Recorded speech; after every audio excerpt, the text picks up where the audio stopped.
أحب الوفاء بشتى الصور أحب الوفي الأمين. Assalamu alaikum, урматтуу Nur Media каналын көрүүчүлөрү. Бүгүн биз сиздерге өзгөчө бир чыгарылыш, тагыраак айтканда Аллах Тааланын ажайып бир макулугу болгон төө туурасында сөз кылып беребиз. Аллах Таала Кур'ан-ы Каримде айтат: "Афала янзуруна илал ибили кайфа хуликат." Карабайсыңарбы төөнүн кандай жаратылгандыгын. Эмнеси өтөн Аллах Таала Кур'ан-ы Каримде төөнү баяндады. Ошол туурасында кенен кесир маалымат сиздерге айтып беребиз. Андыктан биз менен бирге болуңуздар. Негизинен төөнүн эки түрү болот. Бир өркөчтүү, анан эки өркөчтүү. Кыргыз элинде бир өркөчтүү төөлөрдү нар деп айткан, ошондой эле сыңар өркөч деп коет. Бир өркөчтүү төөнүн эки өркөчтүү төөдөн айырмасы булар эки өркөчтүүгө салыштырмалуу күлүк келет жана булардын сүтү жакшы болот. Көбүнчө араб чөлкөмдөрүндө көп кездешет. Себеп дегенде араб эли көп ушул чөлдө сапар кылган себептен мына күлүктүгүнө карата ушул бир өркөчтүү төөнү пайдаланышкан. Ал эми төөнүн экинчи түрү эки өркөчтүү төө. Муну кыргыз элинде ача өркөчтүү төө деп да атап коет.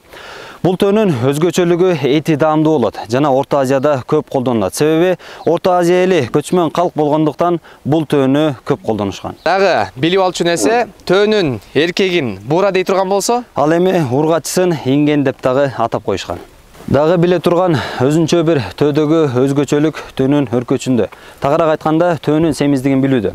Башка жаныбарларды билүүдө, мисалы кочкорду өзүнүн куйругунун канча чоңдугунан билген болсок, ал эми аттыкын жалынан билебиз. Ал эми бул төөнүкү өркөчүнөн билинет. Өркөчү канча тик турган болсо, бул семиздигинин белгиси. Негизинен ушул тараптан эле бүтүш керек эле, бирок артка дагы кеткендиги семиздигин көрсөтүп, дагы семиздигин даллат кылып турат.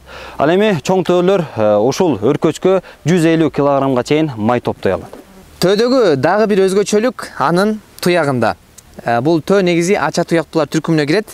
Карасаңыздар, туягы талпагай, анан кийин аябай жумшак болот. Мунун жумшак жана талпагай болгондугу чөлдө өтө чоң бир орунду ээлейт. Эгерде ат же өгүз жана башка ушул сыяктуу жандыктар чөлдө жүрө турган болсо, биринчиден чөлдүн ысыктыгынан, экинчиден баягы туяктары чөлгө кирип чыга берген себептен тез эле чарчап, анан ысыктыгына чыдабай калышат. Ал эми төө жандыгын карасаңыздар, мунун тамандары жазы, анан жумшак болгон себептен чөлгө кирип кетпейт. Анан чөлдүн канчалык ысык болсо дагы мына туяктары ал ысыктыкты өткөрбөйт. Бул дагы Алланын эң бир чоң кудуреттеринен.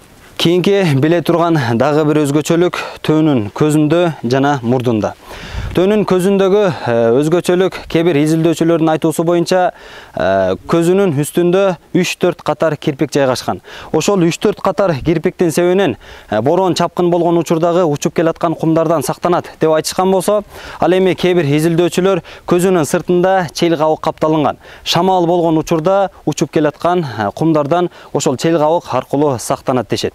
Жана мурду туурасында башка Аллах Таала канча жандык жараткан болсо, ошол жандыктардын бардыгынын мурду ачык болот. Ал эми бул төөнүн башка жаныбарлардан өзгөчөлүгү мурду жабык болуусу менен биргеликте дем алат. Урматтуу туугандар, төө канчалык чоң макулук болсо дагы аябай итаатчыл жаныбар. Аны азыр биз байкасак болот. Өзүнүн кичинекей жаш балага дагы чөк десе чөгүп берет. Кана кийин чөктүрүңүзчү? Чөк. Баракелде, машалла, мынаки.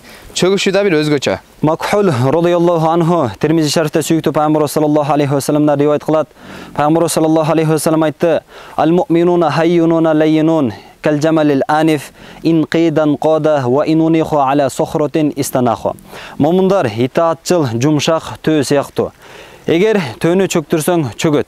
Жада калса төө аскага алып барып чөктүрсөң дагы чөгөт деп сүйүктүү пайгамбар саллаллаху алейхи ва саллам хадистин мазмунунда ривайет кылып айткан. Негизинен Аллах Таала жаныбарларды жаратканда жаныбарлардын бардыгынын максаты бул адам баласына кызмат кылуу. Ошол кызмат кылууда жаныбарлар түрдүү болот. Мисалы ат бир жерден экинчи жерге жетүүдө адамга тездик тартуулап берген болсо, ал эми бирок аны мүнүүдө өзөңгүнү тээп, ордуна турган акыбалда минебиз. Ал эми төөнүн дагы бир өзгөчөлүгү адамга кызмат кылууда өзүнүн турган ордунан чөгүп, адамга дагы кызматында рахат тартуулайт. Анда эмесе, келиңиздер төөнү минели. Кана бисмилла. Алхамдулиллах. Allahu akbar, Allahu akbar, Allahu akbar. Subhanallazi sakhkhara lana hadha wa ma kunna lahu muqrinin wa inna ila rabbina lamunqalibun. Анда эмесе сапарга жөнөйлү.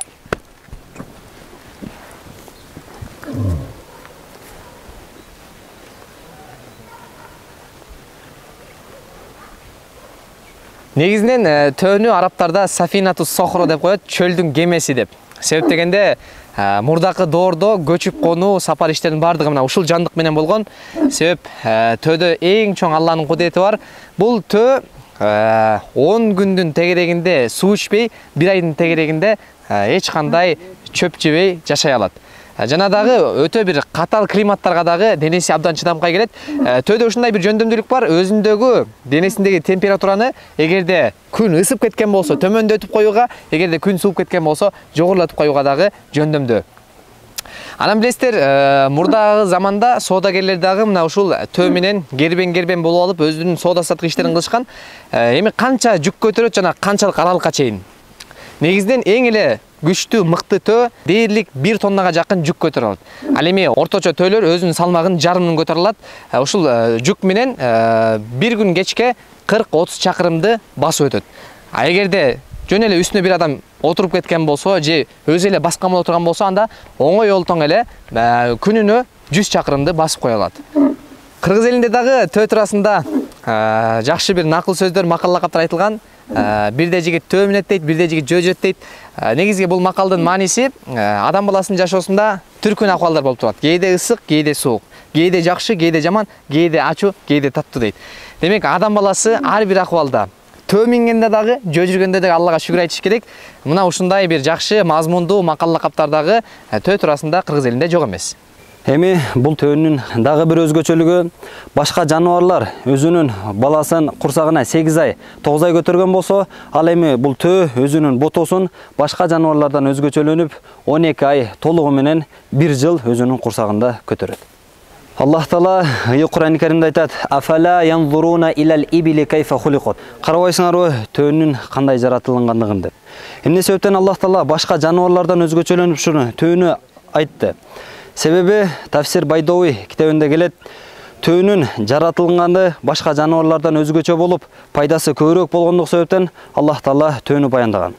Атты адамдар улоо катарында, ал эми уйду сүтүн, койдун этин пайдаланган болсо, ал эми бул төөнүн улоо катарында дагы пайдаланат, сүтүн дагы ичет, этин да жейт, ошо менен биргеликте бул жүнү дагы адамга пайдалуу. Мынакей урматтуу туугандар, бүгүн биз сиздерге Аллах Тааланын эң чоң макулуктарынын бири болгон төө жаныбар туурасында колдон келген маалыматтарды, кереметтерди айтып бердик. Уламалар айтышат, Аллах Таала жараткан макулуктарга ой жүгүртүү эң абзел ибадаттардын бири болуп эсептелет. Ошондуктан Аллах Таала бардыгыбызга Аллах жараткан макулуктарга ой жүгүртүп, Аллах Тааланы таанууга мүмкүнчүлүк берсин. Чоң рахмат. Эң акырында биздин каналга катталып, коңгуроonu басканды унутпаңыздар.